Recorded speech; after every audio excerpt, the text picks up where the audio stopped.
Additional Singer presser feet can expand your base of what your machine will do.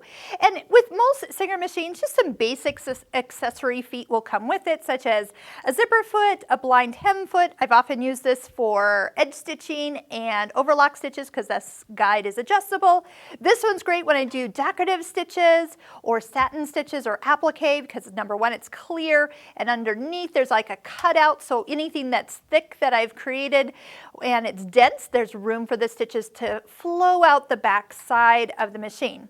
So to easily change the feet, these type of feet are considered snap-on feet, and there's a little lever at the back of the foot, so when you press it towards you, it just drops the foot off.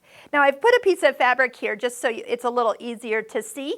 And then when you go to put the foot back on, you can kind of see there's kind of a claw shape. When you place the claw shape kind of hovering above the bar of the foot, what you do is you kind of hold the foot and then slowly lower the presser foot down.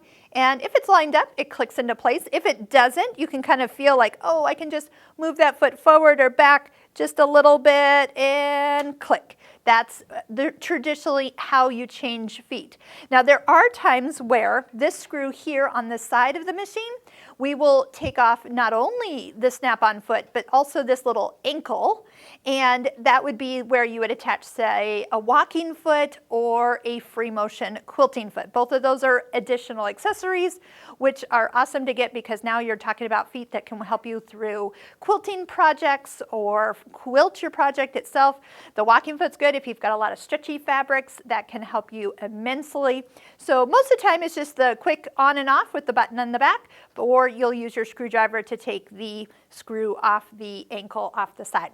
We have done a ton of videos on Singer machines. We'll have links at the end of this video and in the description below where you can check out more helpful information of using your machine to the fullest. Happy sewing!